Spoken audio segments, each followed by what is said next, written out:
To me, enough is enough. They just wanna hurt us, bring us down, bring us down. Enough is enough. We won't let them hurt us, bring us down, bring us down.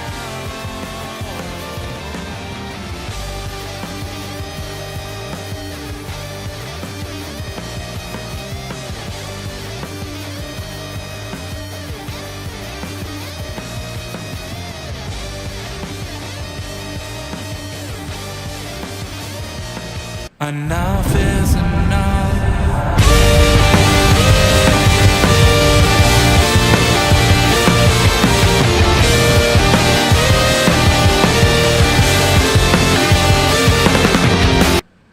Hey guys, welcome back to the Indie Wrestling Corner with another episode of Under the Ropes. I'm your host as always, the queen of the Indies, Tiffany, and today I feel like I should have got a plate of bacon for this podcast. You know? My good friend Big Bacon, Brad Hollister, how are ya? I am good. I am coming off that vacation high where I am kind of burnt out, but also accepting the fact I'm back in the real world. So Yeah, that's where I'm at today. Get the tan going, right? Got everything all ready. Oh. The worst part is now I'm responding to work emails and when I was out there, I was just not. I had no care of the world. I was just worried about where I was eating next. And now it's nope. Now reality has sunk in. It's funny because it's when you go on vacation and then I think within a couple of days you're like, okay, I'm kind of ready to go home because you want to be in your own home in a way, and it's you need a vacation from the vacation in a way, pretty much. So No, see, I didn't get there. You didn't get there yet. I just wanted to stay out there as long as possible. I was the only time I enjoyed being home is when I took that first seat in my little sofa. Uh-huh. I got a little lazy boy that I love sitting in. That's my chair. I'm an old man already. I got my chair. I'm good to go. So that part was nice when I got home, is taking that one little plop in my chair. But other than that, I just wanted to stay on vacation. It was great. I feel you. I'm counting days for me too, because I'm going for my 40th birthday in August, Fort Miami, and that's all I'm counting down to. So Wait, when's the birthday? August. No, August what? The 14th. Oh, okay, I was about to. So I have a group of friends. I'm not even making this up. There's about, I want to say 7 or 8 of us, where we have a birthday all within 10 days of each other in August. Oh, wow. It starts at the 18th, ends at mine in the 28th. Oh, so I was just trying to see if you were in the birthday week. You're not. Just missed the cusp. And that's funny because I have a couple of friends that are within the week of mine. Yeah, see, look, it's It's August month. the month of August is birthday month, pretty much. See, we have to celebrate all month in August. That's just pretty much how it is. It's a month of partying. Hell yeah. So anybody who wants to party with us, let us know. Zach's in the chat. He goes, oh, Zach's birthday too. He said he's August 31st. What's up, Zach? See? Hey, we could extend it by a couple days. You'll be in the birthday 2 week, the bye week. There you go. See, that's just how it's gonna be. So he said all the celebration, I'm here for it. So, but anyway, guys, if you're new here to the Under the Rope series, here I interview everything independent wrestling, whether it's wrestlers, promoters, referees, backstage. I got you covered. If you guys got questions for Brad, please feel free, drop it into the chat. I'm sure he'll be more than happy to answer all of your questions. So, and also hit that share button. Let's get some people in here. Hit that like button and all that stuff. And if you're listening to this later, I appreciate you so much. So, all right, let's go back to basics. That's what I like to do here in this podcast. So let's go all the way back. So how did you get into professional wrestling? So I played sports my whole life. My family is a very athletic family. We're there's always the very generic families in all different types of ways. My family's the sports family. Everything, all our vacations were surrounded by going to a game, and that's just how we operated. So my first time not being able to play sports, because I was a troubled youth in a sense. So I couldn't play sports my sophomore year because I didn't have the grades. And it was a weird midlife crisis at a very young age of what am I going to do? I don't have sports. I got to do something. So I found a professional wrestling school that was local. And I was 15 and I started training then, just because, like I said, I had to play a sport. And that sport, I didn't have a grade requirement, so I could just show up and start doing it. So that's when I started. Did it for a couple of years, maybe a little over a year or a little under 2 years. And then once my grades got up, I kind of went back to high school sports for a couple of years. And then once high school was done, I came back to wrestling. Oh, wow. So awesome. So awesome. Yeah, started very young. I like this summer I'm turning 30, and I noticed that because I think I started in March when I was 15. So this March I'll be wrestling half my life already, which is insane to think about. Wow, that's awesome. But I've been like, we've been seeing a lot of that more and more is like the younger talent, right? Like that you started, like we're seeing it even now. Like a lot of the kids also started really young and training young. And I know that even like House of Glory's close by my house. And I've seen even like Isaiah Cassidy like that. He was training when he was like 14 years old. So it's pretty neat. It's pretty interesting to like watch. Yeah, looking back at it now, I can't believe that people allowed me to wrestle. Like thinking, because I work in a school now, I teach now, so like I work with kids, and I'm thinking like I was 15 years old. How were people letting me in locker rooms and like take bumps to the ring and like get beat up out there by like grown ass men? I'm like, this is crazy that I was doing that at that time. But when I was like in that moment, I thought I was just like, oh, I'm ready to go. Like this ain't like nothing. I'm old enough for this. Like right. It was definitely a crazy experience, but having all those years behind me, it really helps me in like any situation I'm in wrestling now, because I kind of seen the change in independent wrestling and how it went from like a very small thing that wasn't really talked about on social medias or anything like that, because social medias weren't really a big thing. Right. And now it's like, if you don't have a social media presence, you're almost dead in the water. So it's crazy to see, even though I'm still young, it's crazy to see how much change in my time in wrestling. It's crazy. I mean, independent wrestling is just booming, and it's really amazing. I've seen stuff even on the news, in like the local news here in like New York. Even when I was living in Long Island, they were talking about it, making a bunch of videos about the independent scene, how like it blew up. And even with me, like I feel like I've only found the indies like the last 10 years. And I didn't even know it kind of like existed, which obviously this is the point of why we do these podcasts, is to put it out there and people to learn before people get signed, which is pretty awesome. So, but the growth, like tell us like a little difference also with like the social media aspect of it, like the growth of indies since you started to what it is now. Well, before it was like you had to flyer.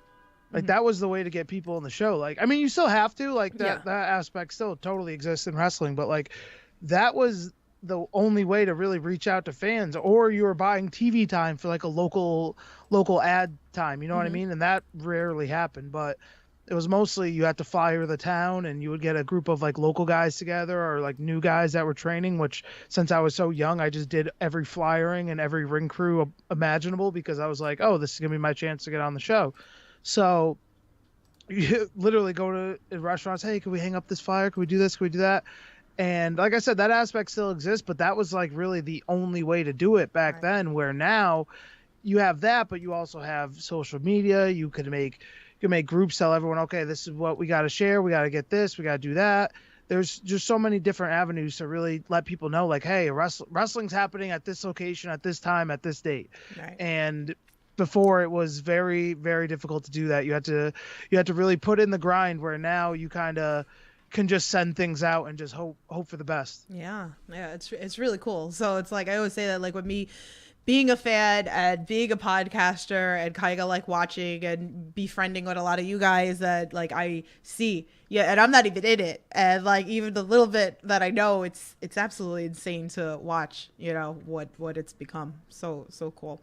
So, and that's why a lot of times I'll tell younger guys when they're on shows that don't have a big social media presence, that's where you could like experiment a little bit and try different things, or like if you want to do something, because the shows that happen that do have the big social media presence, those are the ones that you don't want to make a mistake on, because it's going to get seen, you know. Right. But if you're on a show that doesn't, it's going to get seen by the couple hundred people that are there, right. You know, and after that it's kind of a forgotten memory. Hopefully it doesn't stick with you, right? You know.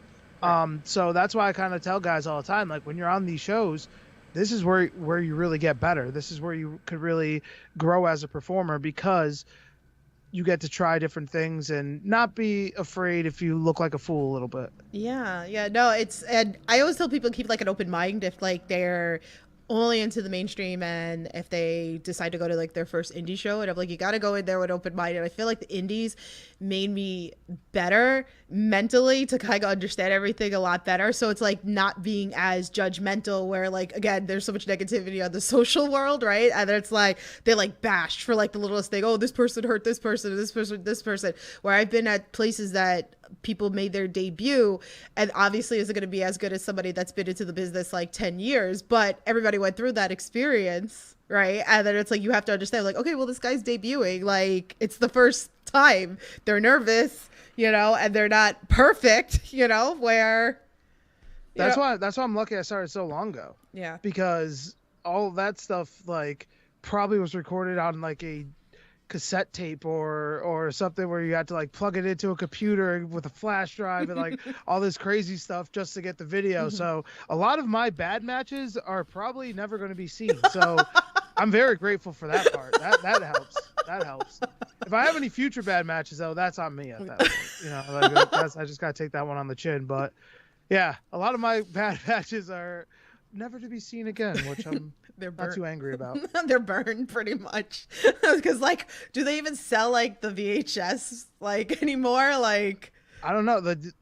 I really remember a lot of my early shows. I don't think I was ever VHS old, but I was definitely like trying to hog DVDs that were definitely burnt on like a home computer, like, you know what I mean, where the cassette, it was like in one of those like generic CD cases that like people would just like write on like, oh, this show on this date, and they would just slide it in and try to hawk it then. But yeah, I don't think I'm VHS old, but I'm definitely burnt DVD old. That's okay. I'm VHS old. So. You got the dirty 30 going on, and like, what do they say about 40? Not yet. Yeah, I still got time. I'm going to start counting backwards. I don't want to hit that 40. It's freaking me out. Like, I don't know. That's how I feel about 30. I don't like it. No, 30's fun. 30, like. Not for me. I was excited for 30. Since I've been 8 years old, so I feel like my body is 60 already.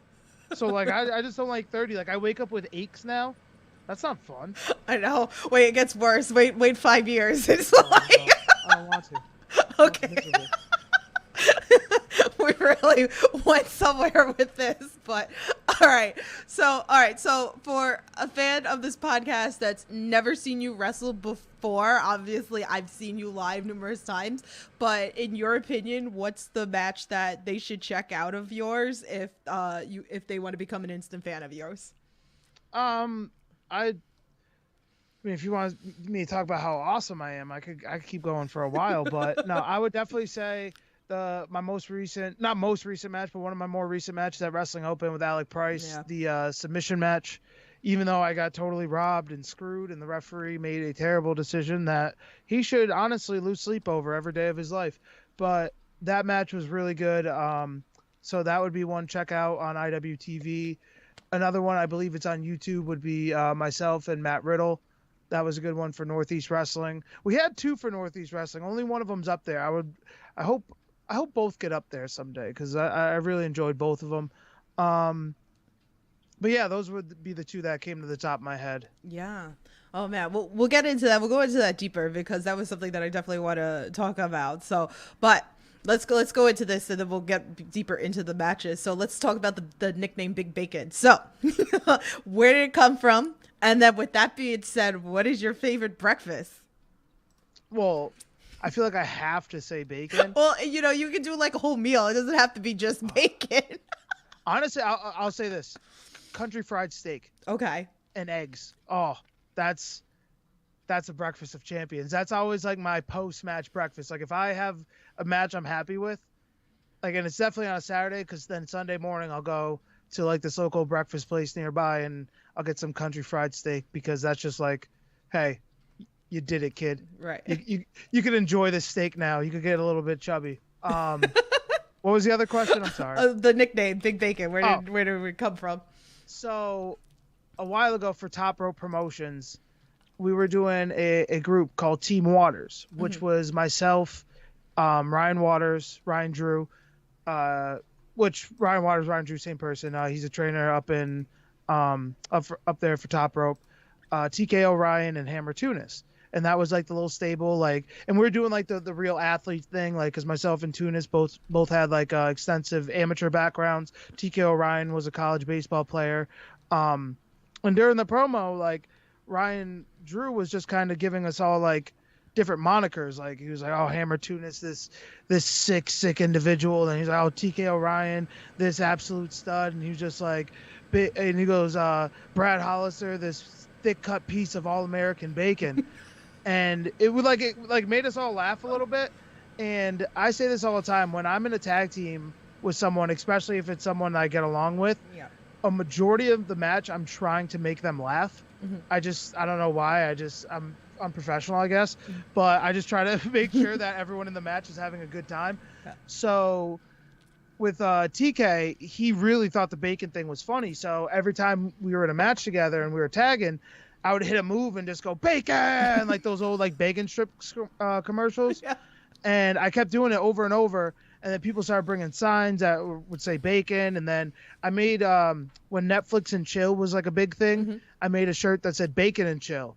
And every time I would get the shirt, they would immediately sell out. So I was just like, well, I guess I'm Big Bacon now because that is helping me financially. So, and it just kind of stuck from there now to the point where like, even people at my work, they know I wrestle and they find out my name is Big Bacon, and like coworkers sometimes will be like Big Bacon. And I think it's the most ridiculous thing in the world, but kind of I am just Big Bacon at this point, and I don't hate it. I don't hate it. I love that. It's cool. You never know what sticks, right? Like there's always like a million nicknames and things just stick. Oh, I've said this before. So I work mostly with the first to fourth graders in our school. But the kindergarten class is right next door to my office. So like every time like I have to cut through or whatever, just because I'm lazy, I always pop in and go like, oh, howdy neighbors, right? And the teacher only told the kids my name is Big Bacon. So they don't know me as Mr. Dillon or Mr. Casey at all. Like they only know me as Big Bacon. So the kindergartners in our school, anytime they walk by, they have like a nice little line and everyone's like a single file line, and they all see me and they go, hi, Mr. Big Bacon. Aww. And it's like the most adorable thing in the world. So I don't think I could ever lose the Big Bacon moniker at this point. I think that's just a part of me now. I love that. Oh, that's so cute. I really love that. Let me give some love into the chat. Captain Dave, what's going on? Mr. PRP, how are ya? He said, hope you're both having a great day. Much love from Indeed. Heel Pops and Chair Shots, what's going on? How are ya? Awesome. So, all right, let's go back. Let's talk Wrestling Open, because like Wrestling Open is obviously, like the big thing right now. Everybody's talking about it. I love it. I take the 3-hour drive sometimes to come up there. If I lived there, I'd be there every week if I could. So I know everybody, when I come up there, everybody's like, Jesus Christ, the girl from New York that drove 3 hours to come watch some wrestling. And I'm like, well, if it's good wrestling, you're going to get me out. I was like, so one of the weeks that I came up, you were supposed to wrestle Alec, and he couldn't be there. And you wrestled Dustin Waller, who's definitely one of my favorites in the indies right now. He just made his GCW debut this past Sunday, which was so awesome. So tell us a little bit about working with Dustin. I mean, this was a really, really great match. So I was asked to come into, or, start coming into Wrestling Open, and the thing with Alec was a big deal. And at first, I was disappointed that it wasn't against him. Like, I wanted that match. I felt like that's what I was coming there for. And then it was like, it was supposed to be against someone else. And then that ended up changing to Dustin. So, like, everything was kind of changing last minute. And I was like, what the heck? Like, what am I going to do? And I didn't really, like, know Dustin too much. Like, I knew, like, who he was, but, like, I didn't really, like, watch too much of him. And I asked, I was like, all right, what do you do? Like, we kind of, like, put everything together. And just out there, he, like, instantly we had really good chemistry together. And I feel like those are the guys I kind of work the best with, or, like, high flyers, or, like, smaller guys. So I just think, like, everything, like, really flowed together good. Like I said, we had instant chemistry, and that helps out a lot. And yeah, he did a great job. I was even though I didn't really know him before, so it's hard to say, like, oh, I was proud of him, but like, in that moment, finding out how little, like, experience he had, and not doing it as long as like it felt like he was doing it. You know what I mean? Like it felt like he's been doing it a long time, just being in there with them, and then finding out it hasn't been that long, and how young he is. It was just very impressive. So yeah, he has nothing but good things happening in his future. And then his tag partner is like one of the most Kylon is one of the most explosive human beings I've ever seen in my life. I was watching him hit a comeback one time, and I was just like, I don't think I've ever seen anyone that explosive, where it's just like he just launches people and doesn't look like he can. You know what I mean? Like he's not that big. Like he's not a small guy, but he's not that big of a dude, and he just like tosses people like so easy. So I think that tag team has a very bright future. Yeah. I was actually talking to Kylon yesterday, and I was talking about that. I was like, I miss you guys. It was like, I'm going to come up to Grind in July 1st. I was like, to come see you guys, And I was like, don't forget me when you get big. I was like, because I have no doubt in my mind. I said that you and Dustin are going to be going places. I was like, so they're such good kids. So if you guys want all the tools, they got all the tools. They do. And if you guys want to learn about those guys, check out those episodes on Under the Ropes too. So they've both been onto the podcast as well. So good. So that was it. You said it. You guys had great chemistry. I was so glad to be there live. Obviously, I get to, when I can't come up there, I watch from home. I'm tweeting at home and everything like that. But to be physically in the building and watch such explosive matches is everything. But then he made me feel old after we were talking afterwards, because I was just telling him, I was like, hey man, you did a great job, blah blah. He said like he was like a big like NEW fan, and like he wanted to wrestle. And now I'm like, come on, dude, like don't make me feel like an old man. Like Jesus, like I didn't like that. I didn't like that. You could all you want. It wasn't a nice thing. I thought it was a slap in the face. But no, he's a great kid, and like I said, I hope nothing but good things for him and Kylon. I would love another round with you guys. Like I hope we can have that, like another round down the line. So I love tag team wrestling, and a lot of my career I've been a tag team wrestler with Hammer Tunis and TK Orion when we were the closers. Like from that Team Waters thing, we kind of branched off and did our own thing, the closers. And so I wanted to do myself and Hammer Tunis against them two down in the Western Mass area for PvP. We'll see if that happens, but if it does, I think that would be a great matchup. Oh, fingers crossed. We put it out there. You never know. Things happen. Bob in the chat says, what was the hardest part about coming back from the injury that you sustained? So the crazy thing was I tore the ACL, and I came back originally in like 5 months. I came back for Northeast Wrestling, and ACL injury, you're usually out like a year. And I was like, oh, I'm gonna kill it in rehab. I'm gonna do this, which I did everything really good for my knee. The only thing I didn't do great was eat well.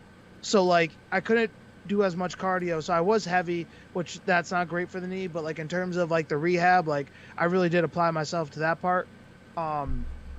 So my knee felt pretty good. I came back in like 5 months, and then the pandemic happened, right? So like that was a big kick in the nuts, because I was like, oh my God, I worked so hard to get back so quick, and then it all got taken away immediately again. So to answer the question, it was very hard getting back, but luckily I got back really, really early. But if I were to go back and do it again, I would have took more time off, and then I would have also took time in the pandemic off to really let the knee heal, because I pretty much rushed back and had like maybe 3 matches before everything shut back down. Yeah. So, I mean, that's like good advice too, to like tell anybody that's sustaining injury, because I've been seeing a lot of it lately. And like now that the summer's here, I feel like more people, I mean, you and me were talking about it off air, is that there's so much wrestling out there. Yeah. And now, like, with that being said, like, I see a lot of people double shooting on days, maybe even more. I mean, we have sometimes like the collectives that are multiple shows, and people are running, multiple matches at different promotions, and they're getting injured.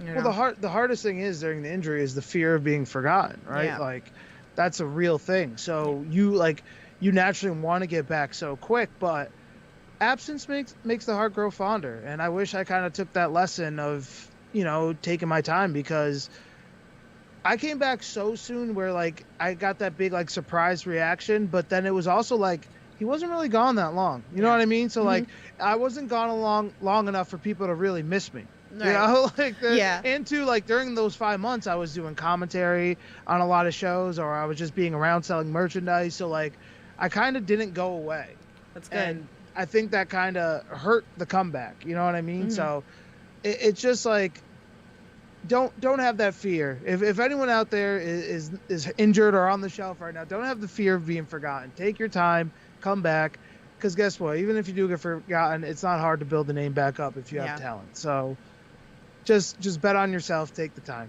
And then you have the fans out there that do like will not forget you if they're behind you, because there's so many people out there that if they've like disappeared, whether it was injury or, you know, maybe they took some time off because they had a baby. I mean, I have a habit that I randomly go through my phone and post random clips from previous shows that maybe happened like a year ago, because I miss like some of the wrestlers. Like TJ Crawford is one of the perfect examples of I love TJ Crawford. I've been following TJ Crawford for years. And, you know, I would always like, you know, tweet or post things to like remind that, you know, like you're not forgotten. Like, I can't wait for your comeback. So and that helps. That definitely helps. Like, and like I said, that's definitely a real thing. Like, so anytime fans kind of give the little shout out, and that's why when I came back at Wrestling Open and I cut that promo, it was very real. I was just like, yo, everyone was kind of riding with me when I was on top. You know, I was the champ everywhere. I was beating everyone. And then I got hurt, and it was like, all y'all disappeared. So I was like, all right, I'm going to use that reality, and I'm gonna use it into the performance side of things. And that's one thing about me that I think will go down as what people will remember me as more than anything, is just like, I'm going to just say it how it is, and I'm not going to like do storylines. Like, everything I'm gonna say is going to be real and from the heart, and like, things might be exaggerated, but they're all gonna have real feelings behind them. So that's what I want to be known for, is just like, this dude just told it like it is. So that's why in that promo I just kind of let loose, because that's how I was feeling at the time. I like the real promos, you know. I always say that, and I put a post up on the Indie Wrestling Corner. I was like, who gives the best promo? And I was really curious what people were going to say. And it was really interesting to see, you know, what the people say. But it's so important, and I feel like promos, especially to gear up for a match, are so important. I think that a lot of wrestlers don't take the time to put out those promos, and I feel like it's so important to like build up for matches. And you know, so I think even that, especially when it's coming strictly from like the heart, is always the best promos. Well, I'm not an actor, you know what I mean? Like, that's the biggest thing. Like, I didn't get into pro wrestling to act. Like I said, the reason I joined it was because I wasn't doing a sport at that time. I was like, I want to do something physical. I want to do something where I'm active. Right. Like, I had nothing to do with, you know, trying to branch off into Shakespearean plays after this, you know what I mean? Like, I'm here to get my hands dirty a little bit. So anytime I do cut a promo, like, it's going to be real, like, because that's my only way to get emotion, or I'm going to sound like a robot. I'm going to sound like I'm giving a fake answer. You know what I mean? Like, I'll talk like this, and it won't be like, it's just not authentic. Where if I'm using my words and using something I would actually say in a situation about something I actually feel, it's very easy for me to cut those promos. Yeah. Awesome. All right, so let's talk Alec Price now, because so much is built with this. So you guys had your first match, then I was at the next show where the fire happened, and we all had to leave the building. Of course, like one of the Wrestle Opens, I come up to it, then it's like fire, and it's like, oh god, and then it's like, okay, well, we're all outside, and then parking lot brawl happens, which was so awesome to see all the footage between all the fans, including myself, posting up on social media. It was fun. Like, it was so awesome. And so to have your guys' final match as well, so, which was so fun. I wish I was up for that match, because again, like, 3 hours is rough, and if I could be there, I would. That would have been one to go to. Yeah, I know. The parking lot brawl was real cool, because it kind of blew up everywhere afterwards, and it wasn't done like most brawls in wrestling, where they're very cheesy looking. Like, I literally looked over at Paul Crockett, the commentator, and said, "Whip out the phone, I'm going after him," and I just went after him. You know what I mean? Yeah. So like, it was done in a very real way, and that's why I think it came off so authentic, and it kind of made its rounds on the internet because it, like, we were going at it. You know what I Yeah. mean? Like, I wanted it to look real because it was real. So Yeah. that was definitely a cool moment of just being able to scrap it out in a parking lot where we're surrounded by firemen and police officers and not getting stopped. So that was awesome. I was thinking that. I'm like, oh my goodness. So it was like, if this Someone said they were looking for us afterwards. Oh, really? Yeah. Which I would have just been like, no, we were playing around. I think And hopefully Alec would have done the same.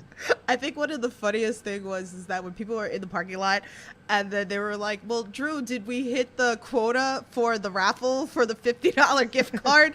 And then who was it? One of the wrestlers was like, well, if you count, maybe it was Bobby Orlando. I don't remember who it was, but they were like, well, if you count the firefighters, yes, we hit the quota for the $50 gift card. But I mean, that was scary, you know, like that happened with the fire, but at least everything was like handled good and everything was safe and it wasn't anything worse.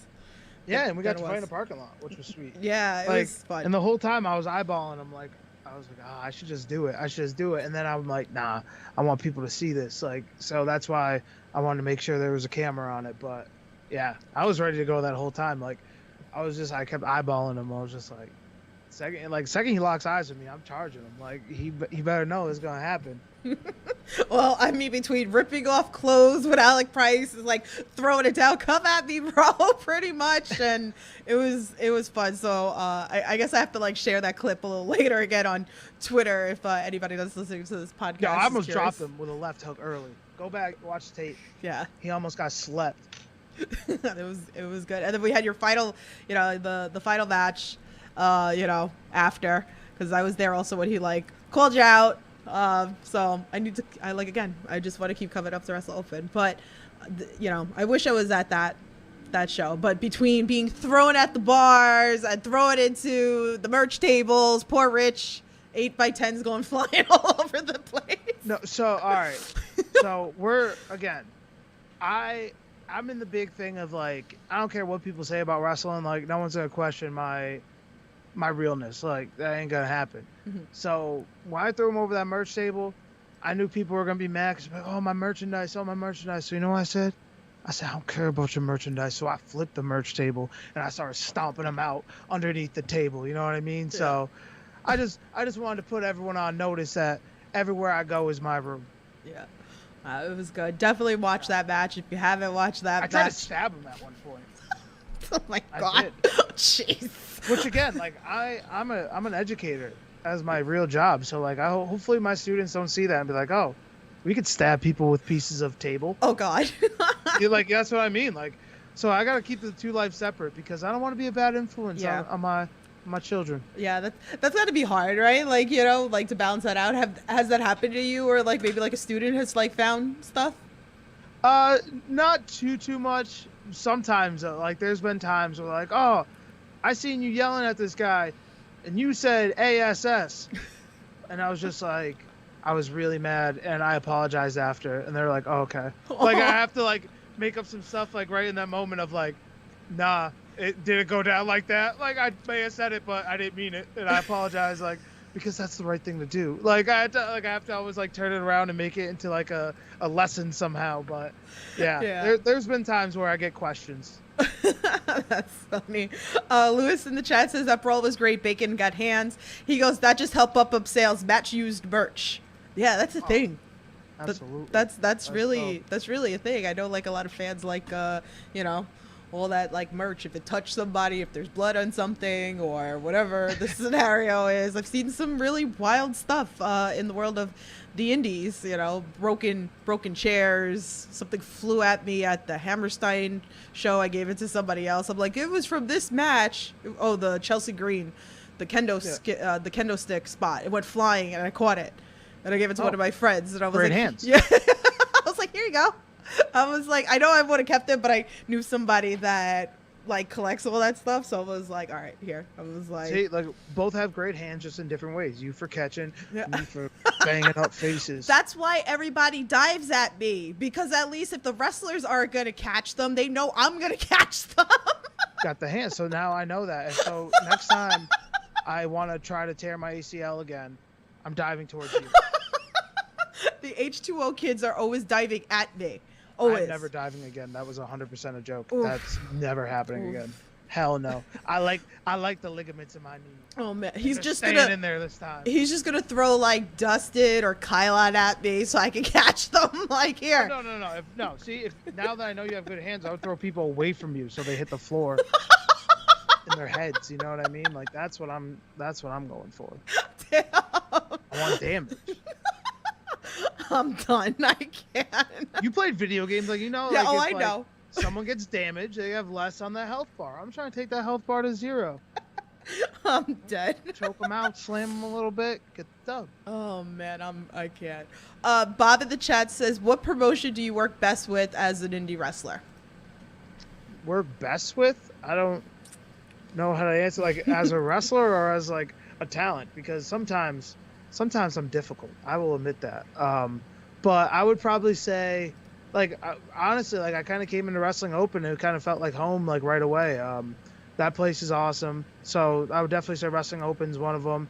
Pioneer Valley Pro, that's been a place I've been wrestling for years. One of my best friends, Hammer Tunis, who I tag with, he's been kind of doing his thing down here in the Western Mass area for a long time.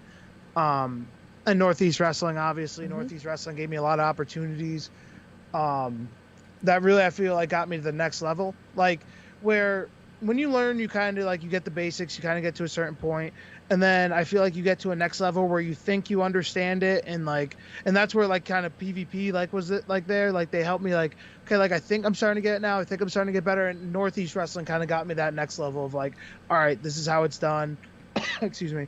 This is how, business should be, conducted. So I would definitely say those 3 places would be 3 of the ones that stick out for me. And when I was tagging a lot of Top Rope promotions too with Hammer Tunis, but I would definitely say Wrestling Open's kind of like adopted me in some ways. So awesome, really great. JD Alpha's in the chat. What's going on? Did you find the money for your pants leg? He's got half a pants leg for his Someone gear. get that man some pants. Or pant. Yes, He it's has a a pant. pant. He needs the other. He needs pants the to other. He make needs the other thing. He's pants. throwing little bacon emojis in the chat. What's going on? Justin's in the chat. He said big bacon. What's going on? How are you? All right, let's do some fan tweet questions. All right, so this one's from Good Cop, Bad Cop. He loves messing with everybody on this podcast. So he said, with Brad Hollister being an anagram of droller habits, what habits do you have that others might consider amusing or whimsical?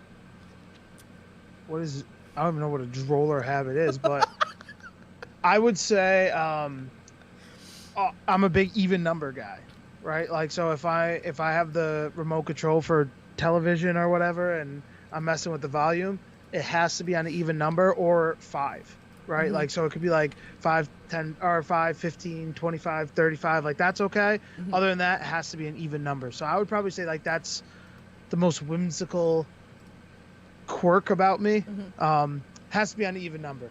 OCD in that way. Okay. JD Alpha's trying to cancel me now because I made fun of his pant. Hey, it happens. I love you, JD Alpha. Come on. I just hope the wind doesn't come in from one way. Like if it comes in from the other way, all right. But one way would be a little bit chilly. Okay, so we have another fan tweet from Abe. He said, favorite type of wrestler to go against and why? Example, technical wrestler, brawler, high flyer, etc. See, that depends. Like, if the crowd's behind me, give me a big powerhouse, right? Like that's like you fight from underneath and really, because a lot of stuff that I do is power related. So like when you're getting cheered, when you do like a big power move to a big guy, that's like impressive, right? Mm-hmm. But when you're getting booed, you don't want to be super impressive. You just kind of want to be a jerk the whole time. So I don't like too much when I'm getting booed to be with bigger guys. But when I am getting booed, give me the high flyer every time. I feel like a lot of my opponents, a lot of my favorite opponents are guys that they're smaller. They kind of fly around, get tossed around, and those are the matches I feel like I have the best. Like we were talking about, like Dustin Waller earlier. Yeah. Like that's a perfect example of me not being loved by a crowd, being able to beat up a high flyer and putting on a good performance. So I would definitely say, if I'm the good guy, give me a big guy. If I'm the bad guy, give me a small guy. Interesting. Now JD's trying to cancel you now. He said cancel bacon. No. I'm for the pant. But I'm just saying, be careful of wind. I was just in Chicago. It's the Windy City. I got wind on my mind. We have another fan tweet from Dave. He goes, "What's the funniest thing you were a part of in the ring?" Oh my goodness, so much. I did a lot of one time we had a show on 316 where we did like the whole Stone Cold thing after with the beers and stunning and doing the swimming in the beers.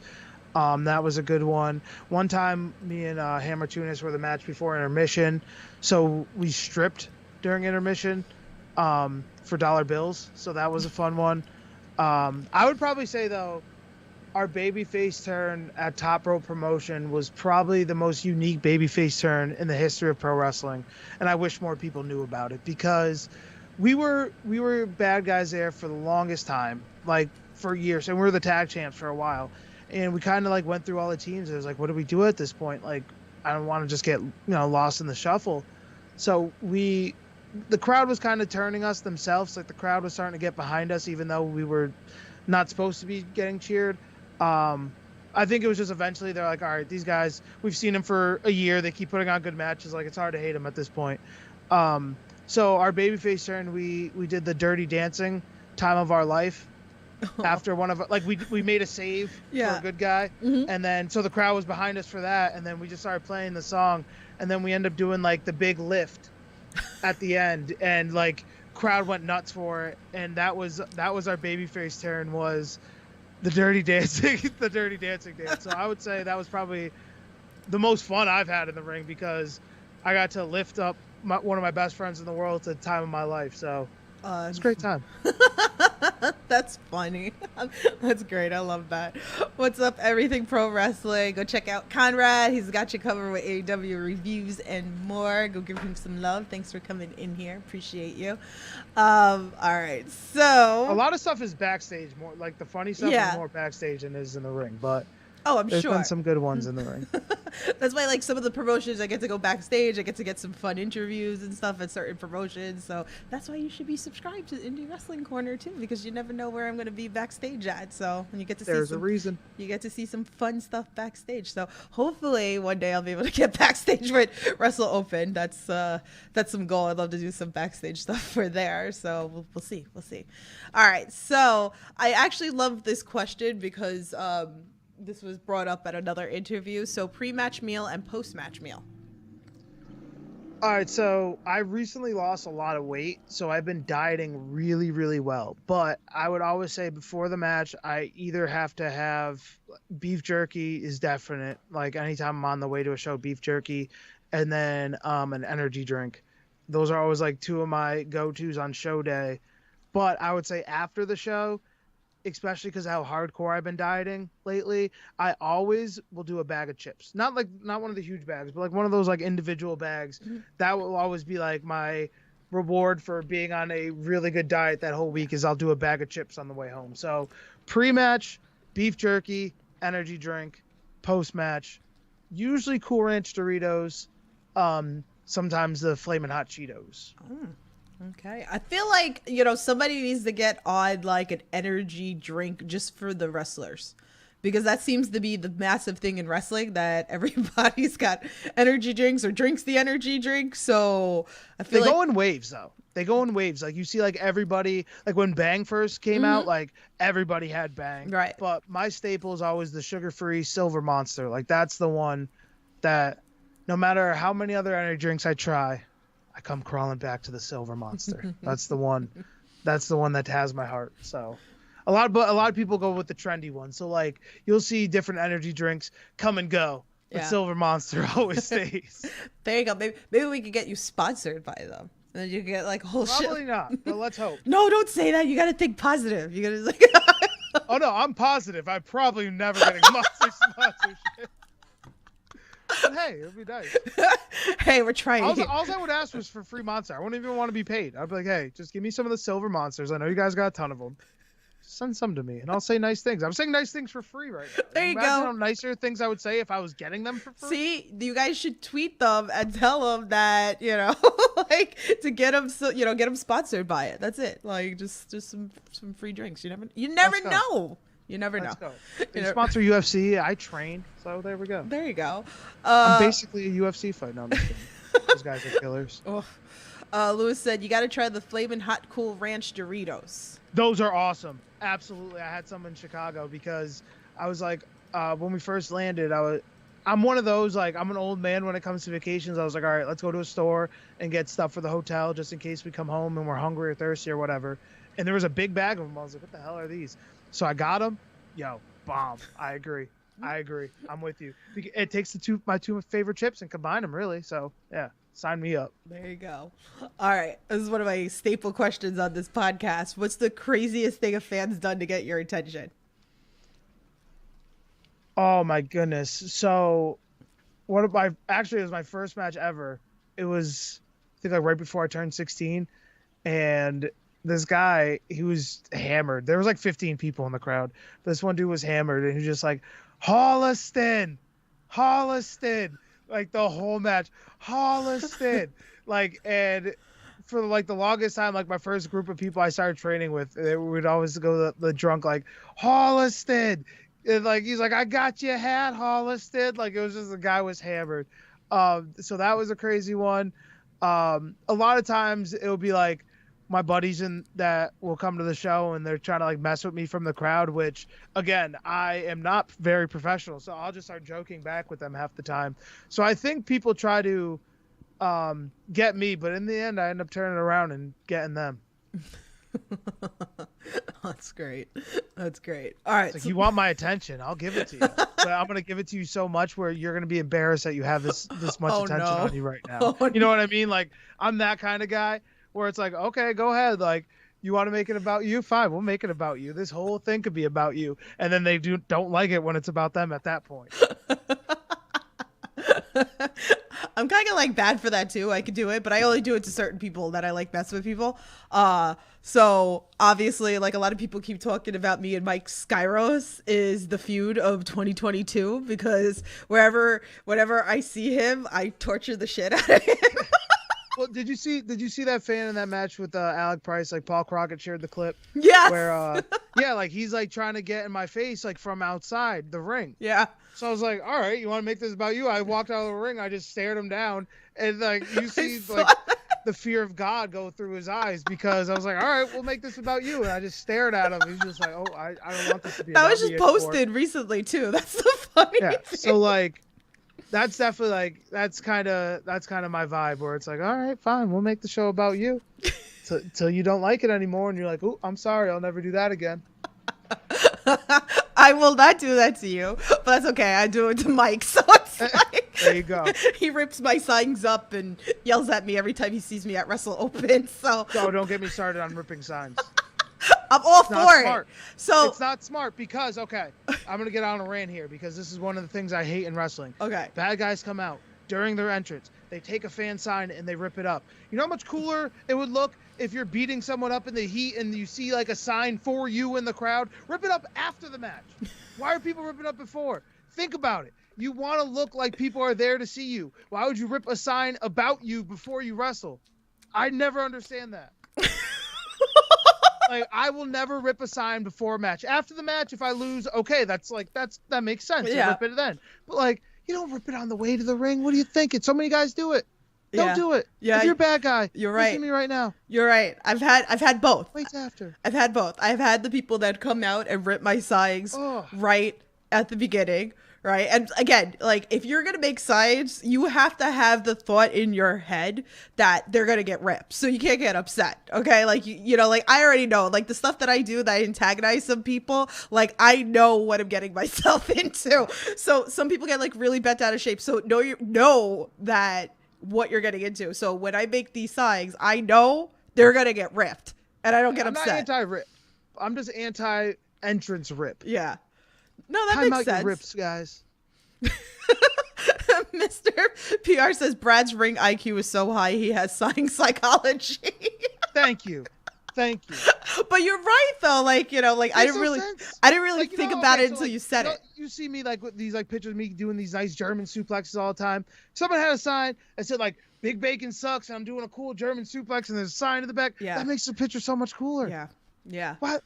You're right. You're right. And shout out to the photographers out there that get all the cool photos out there too. Like, Thank you. much love for those people. No, I like that. I didn't think about it until you said it. Even though that, like, you know, again. Oh, I'm a psychopath when it comes to wrestling. Like, I break down every little minute detail about professional wrestling, and like science psychology, like that's a real thing for me. Like, I will really like sit and break that down and be like, this is why it makes sense. This is why it doesn't make sense.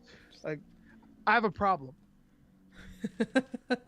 Oh, it's purple, by the way. I took all the vowels out because someone had you're good. You're good, Mr. P. I like just like say Mr. P like in the chat, but I know who it is on Twitter. So you're good. All right. So let's talk about something that's very dear to my heart onto this podcast. Let's talk wrestling with positivity, because again, there's so much negativity into the world of wrestling. I like to focus on the positive. So is there anything that you can think of, whether it was something that maybe you've done for a fan, maybe a fan's done for you, maybe something you've done for a wrestler, or maybe something that a wrestler's done for you, something that we wouldn't really know unless you told us this story?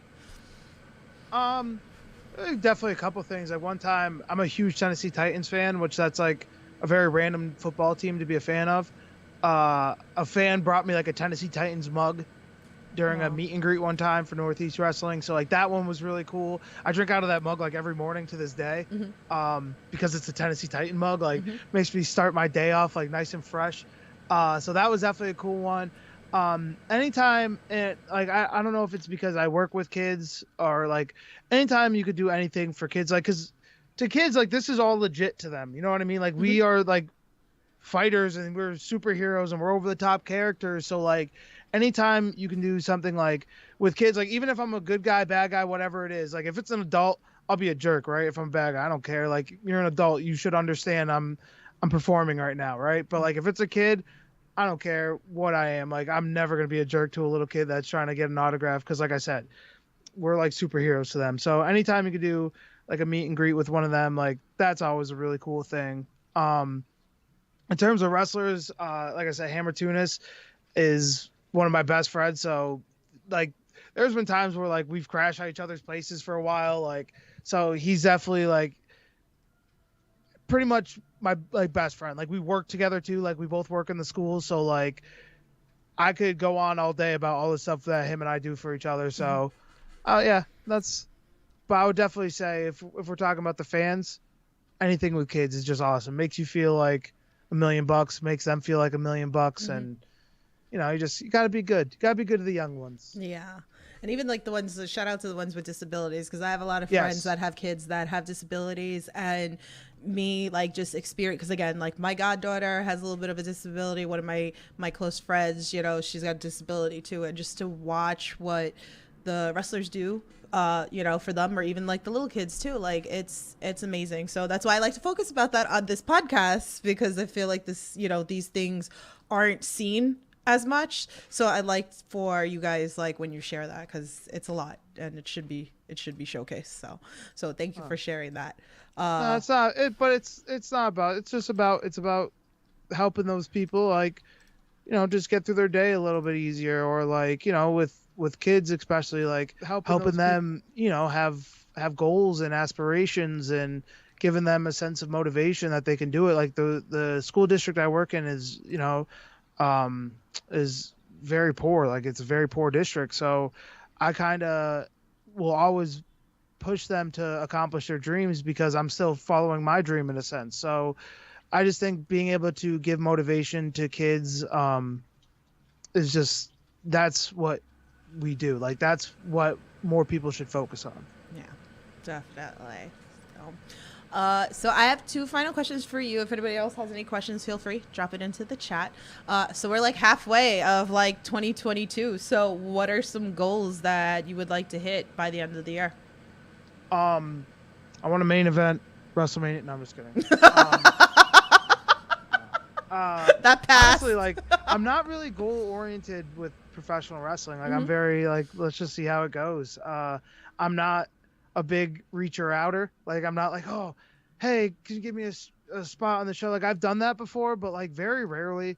Like so, I'm just one of those. If people hit me up, they hit me up. If not, oh well. What am I gonna do? I have a great life. You know, I'm not stressing bookings, but I definitely want to keep going at Wrestling Open. I want to put Wrestling Open. I want to make sure it's as big as possible. Like, and even if that's not surrounded by me, by helping the young guys there and kind of getting them ready to take that next step the way I was helped to take that next step.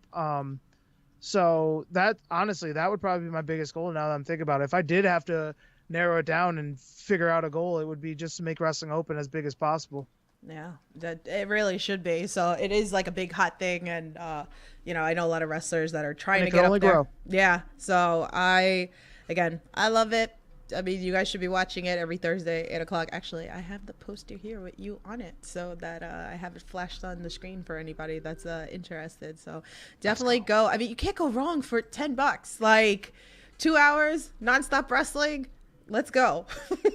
No, it is, and it's like you're gonna see people that are gonna be big names if that's what you're into. But if you just want to see great wrestling, no matter what level it's at, no matter who's there, like you're gonna get it, and it's you get the most bang for your buck because you get a lot of matches. Like that's another thing too, where like I've been at shows sometimes where there might only be 7 matches, but it feels like you're there for 16 hours because they're just not good matches. Yeah. Where at Wrestling Open, you're gonna get like 10, 11 matches. They're going to be within a 2 hour, 15 minute, 2.5 hour window. Like, and you're going to get a lot of great wrestling in that time. So like, that's why they just have so much going for them. So if I could keep that ball rolling in any way possible, whether that's in the ring, helping out some of the younger guys in the back, like I'm all for it. Yeah, it's so great. I mean, like I love Covet Up there because of the fact that I've run into so many people that I haven't seen since before the pandemic. People that I knew from New York, people that I knew from New Jersey, like Brother Greatness and me go back a long time. Like Johnny Santos is another one. Like he's one of my first interviews on this channel. And like I haven't seen him since before the pandemic. So it's like when I came up to Wrestle Open, it's like, holy crap. Like even like Nola Catano, or like, oh my God. So for me, like even discovering some of the new people, because Dustin and Kylan were completely new to me just watching. Wrestling Open is where I found them. So that's like one of the things that I love it. So if you are looking for that, like looking for something different and, maybe you might not like a match, but then, like you have like so many other matches after it if you're not interested in somebody, like. And it flows so well. Yeah. Like there's been so many times where I'm like, oh, I'm the main event. I got so much time. And I'm like, oh, like the whole time flies when you're having fun. Like it's literally like you're watching the show and you're like, oh my God, like I have to get ready. Like this is about to happen because the show just flows so well. Yeah, it does. So definitely check that out. So I like to leave off on a positive. And again, like there's people that listen to this podcast, whether that they're started in training. Shout out to Sky. Sky's, 18 in the UK. And I know that she took a little time off, but now she just back. She just started this year, which is awesome. So she always looks for this. So what's a piece of advice that you would give those like inspired or amateur wrestlers out there? For amateur, for both, yeah. No, I know what you're saying. So if you're in this kind of wrestling, it's pro wrestling. When you said amateur wrestling, I'm thinking of like Olympic style wrestling. No. Yeah, that's why I was like the ones that are getting into amateur wrestling now. Yeah, no. But yeah. for young professional wrestlers, right. I would say like it's hard because I feel like I didn't do things the right way, and it somewhat worked out for me, but maybe didn't work out as much as I thought it was gonna because of that. Like there's been times where I'm like, I'm not gonna take crappy paydays. I'm just not gonna do it. I'm not gonna beg to be on shows, and it has worked in some aspects, but sometimes it may have been restricting me a little bit. So I would say the advice I would give is do it the right way. Like show up early to shows that you're not booked on. Help set up the ring, even though and this is what I hate. I feel like a hypocrite because I didn't do a lot of these things, but right. That's the right way to do it. Is right. You show up early, you set up the ring, you help out any way possible, And you just keep doing that over and over until you can't be denied anymore. When they're like, it almost guilt trips the people into be like, oh my goodness, like it's a fifth show in a row. We got to give them something at this point. And then when you get that opportunity, you can't miss. Like, I know that's a lot of pressure, but like, that's the one where you should have some pressure. You should feel the pressure a little bit because you know this is my chance. This is if I go out here and crush it, they already know I have great work ethic. They're gonna want me there at the next show to set up the ring, but they might also want me to wrestle the next show too because they know I can handle it. Mm-hmm. So just show up early to places you're not booked on. I mean, make sure you ask first. Don't just randomly show up with like with your gear bag. Be like, when am I on, brother? Yeah. But show up and ask someone first that you know is on the show and help out as much as you can, and that's how you get your opportunity. I think it's great advice for anybody out there. So I always see it, even with some of the. I should have took my own advice. I did it. Well, maybe I was like, hell no! I saw I ain't on that show. I'm sitting my ass home. What are we even talking about? Like that's my problem. That's my problem. Well, maybe somebody will listen to you and take your advice. So. Take my advice. Like, do as I say, not as I do. There you go. That's usually how it is in every aspect, right? Every aspect of life. That's so great. I feel like, like we've been going for a little over an hour, and I feel like we haven't even like touched the surface. But that's the nice thing about this podcast, that I always bring people back. So I definitely love to have you come back in the future. We can talk some more about it. So, but tell, is there anything else coming up? I mean, again, like I have the flyer up here for Wrestling Open, in Worcester, Massachusetts. It's funny, I call it Worcestershire, like a little bit sometimes. Like. Worcester. That's what I always say. So like, I'm from Western Mass, so to me, like it's not too bad of a drive. Yeah. But like, everyone there still has that like gross Boston accent, which I don't like. I'm like, I'm from the part of Massachusetts where we speak very well. Right. So don't be coming at me with the Worcester like that. Oh, it's gross. It's gross. I hate hearing it. Or you'd be in the locker room and somebody be like, anyone got a charger? It's like, a charger? Your phone's dying? Charge it, yeah. Charge it, dude. It's funnier with me because I have a very thick Queens, New York accent. So obviously, like when I say things like dog and like hot dog, or like you hit me with a talk earlier. You're like, yeah, a talk. Yeah, like that's that Queens. Like, okay. That's that Queens, New York accent. So it was really funny because when we had Alec Price on the podcast, a couple of my friends are like, "Damn, nobody's gonna understand either one of you." They were like, "They're like, he has the worst Boston accent ever." That was a good majority of the reason why I jumped him. I was like, "You're the reason why I travel anywhere." And I go, "I'm from Springfield, Mass." And they're like, "You don't talk like you're from Massachusetts." And I'm like, "That's one part. That's one gross part." But yeah, so if you guys are curious, haven't watched that interview, check out that interview with me and Alec. That was a fun time. So like very, it's very interesting, like you said, even like when I come up there and I start talking to people and it's like, wow, it was like the accent different, and the only reason why I kind of hear my accent is because I podcast and people have pointed it out to me. So so I know now like the words in like New York, like the so I know, but that's everywhere, right? Everybody. Dollar. Is it dollar? No, I don't say it like that, but so tell everybody where they can find you on the socials, like merch, all that fun stuff. Oh, everything is Big Bacon Brad across the board. TM. No, I'm just kidding. I didn't trademark anything. And for merch, right now, everywhere, I'm kind of a bad guy, so don't buy my stuff. I don't care. I have a great job. I don't need your money. I got my own. But no, for real, like, that's how I am. Like, if I'm a quote-unquote villain, I don't want anyone to have my stuff. I really don't. It's me against the world, and I like it that way. No. But if you wanna support anything, so you can find the St. Regis Mohawk Tribe on Facebook, and if you could help support them any way possible, that's the tribe I'm from, and they on the tribal land, it's not as easy as it is, for us down here. So if you want to support anything, there you go, support them. Awesome. So make sure you give a follow. Make sure you're watching Wrestling Open and all that. Anything else like coming up, or just the Wrestling Open right now? Right now, what's coming up is my incredible tan I got on this vacation. Jeez. Like, this is nice. Like, I'm gonna be coming in Thursday looking crispy. No, I got wrestling open, got PvP always popping up, and yeah, that's Awesome. don't got much going on. I got summer program to run soon for the school system, so kind of gearing up for that. Like I took today off as like my return from vacation, Yeah. but literally tomorrow going right back into setting up the whole summer program. But I get to run it, so I'm sitting in the office most of the time. I just gotta hope nothing goes wrong. There you go. Fingers crossed for you. Hey, let's go. Make it nice and easy. Well, thank you for coming on and hanging out with us and letting us Thank get you to for know. having me. Absolutely. So again, make sure you guys go give him a follow, all that love. Go bring some signs. Maybe he'll rip them after the show.